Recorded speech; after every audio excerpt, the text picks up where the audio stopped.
पिछले 24 घंटे से एक चर्चा बहुत ज़बरदस्त चल रही है और चर्चा है, क्या भारत का नाम बदल गया है? क्या इंडिया को भारत कर दिया गया है? इंडिया नाम से अब इस देश के लोग संबोधित नहीं करेंगे?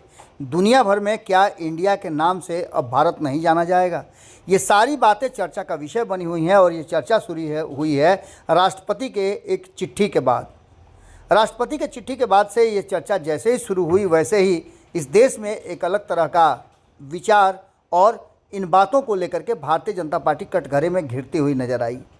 विपक्ष का सीधा आरोप था कि बहुत कुछ बदलने का काम भारतीय जनता पार्टी कर रही है, उसमें वो संविधान को भी बदलने का काम कर रही है। संवैधानिक रूप से इंडिया नाम दिया गया है और उस नाम को लेकर के भारतीय जनता पार्टी अब उसे हटा करके भारत देना चाहती है। तो वहीं दूसरी तरफ ये भी कहा जा रहा है कि जिस तरह से गठबंधन बना है गैर भाजपाई दलों का, उससे घबरा करके भारतीय जनता पार्टी अनाप शनाप फैसले कर रही है। डर इतना हो गया है कि इंडिया का नाम भी बदलने के लिए भारतीय जनता पार्टी ने शुरुआत कर दी है। आपको बता दें कि इसी बीच में एक खबर और आई कि 18 तारीख से 22 तारीख भारतीय जनता पार्टी और केंद्र की सरकार ने बैठक बुलाई है, एक विशेष सत्र बुलाया है। इस विशेष सत्र में कई बिल पास होने हैं। इन सारी बातों को लेकर के अब चर्चाएं बहुत तेज़ हो गई हैं और ख़ास करके आपने कल भी देखा होगा कि भारतीय जनता पार्टी के कई नेताओं ने जिस तरह से जश्न मनाया और पटाखे फोड़े गए, वो साफ दर्शाता है कि कहीं ना कहीं अब इंडिया का नाम हटा करके भारत करने की बात पर पूरी तरह से डिटरमाइन हो गई है भारतीय जनता पार्टी। लेकिन इस पर विवाद बढ़ता देख करके जहां एक तरफ चर्चाएं जोर शोर से चल रही हैं, वहीं इस बात से सीधे हाथ खड़ा कर दिया है सम्राट चौधरी ने। सम्राट चौधरी ने जब देखा कि इसकी चर्चाएं खूब हो रही हैं तो उन्होंने एक नया रास्ता अपनाया और साफ तरीके से ये बात कॉन्फेस किया कि उन्होंने नाम नहीं बदला है। उनके कहने का तात्पर्य आप समझेंगे तब तक आपको लगेगा कि कहीं ना कहीं भारतीय जनता पार्टी का अब पूरी तरह से मन फाइनल हो चुका है कि इंडिया नाम अब नहीं रहेगा और हमारे देश का नाम भारत होगा। आपको बता दें कि सम्राट चौधरी ने एक बयान जारी करते हुए उन्होंने कहा है कि हमने कोई नाम नहीं बदला है, भारत पहले से नाम चला रहा है, हमने सिर्फ उस नाम को आगे किया है। इसके साथ साथ आपको बता दें कि हमने कल भी खबरों में आपको बताया था कि हमारे देश का इतना सारा नाम है कि जिन नामों में से अक्सर कन्फ्यूजन होता रहा है। अब भारतीय जनता पार्टी के इस भारत नाम को आगे लेकर के आने और नाम को प्रस्तावित करने को लेकर के आगे क्या कुछ होता है ये देखना दिलचस्प होगा। लेकिन एक तरफ जहां सम्राट चौधरी ने भारत नाम को लेकर के कहा है कि ये नाम तो पहले से चला रहा है, तो वहीं दूसरी तरफ उन्होंने कहा है कि नीतीश कुमार जी और ललन सिंह का नाम तो हमने नहीं बदला ना।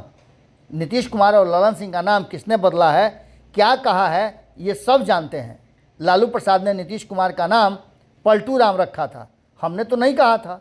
वहीं उन्होंने और भी कई बातें कही है। इन बातों को आप सुनिए और समझिए कि किस तरह से लालू प्रसाद और नीतीश कुमार के बीच में भारतीय जनता पार्टी ने तथ्यों को रख करके कन्फ्यूजन क्रिएट किया है। तो वहीं भारत नाम को लेकर के भी स्पष्ट तरीके से अपनी बात रखी है कि कोई नया नहीं है बल्कि पुराना है। सुनिए सम्राट चौधरी क्या कह रहे हैं।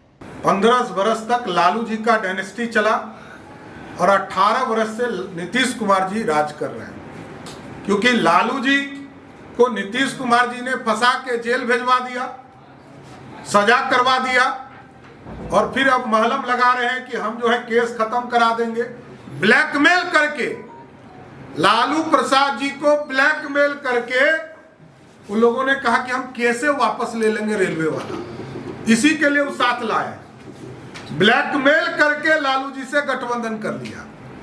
मैं सीधा आरोप लगा रहा हूं कि लालू प्रसाद जी को ब्लैकमेल कर रही है जनता दल यू कि हमने केस किया है ना, हम ही केस वापस ले लेंगे। तो पहले भी लालू प्रसाद जी को सजा करवाया जनता दल यू के नेताओं ने नीतीश कुमार के इशारे पर, और आज भी क्योंकि नीतीश कुमार जी का ये रोल है, फंसाते भी वही हैं, बचाते भी वही। अगर ये वीडियो पसंद आई और वह बिहार के राजनीति और बिहारियत से सरोकार रखेनी तो सब्सक्राइब बटन दबा के चैनल के सब्सक्राइब कर ली। ओजे एगो घंटी बा, ओकरा बटन दबा देला से कुल सटीक और मारक खबर रुआ मुफ्त में मिल जाई। अगर रुआ पत्रकारिता के हमनी के नया प्रयोग में सहयोग कर चाहतानी तो ज्वाइन बटन दबा दी। पेटीएम नंबर नोट कर लीं 9386816700।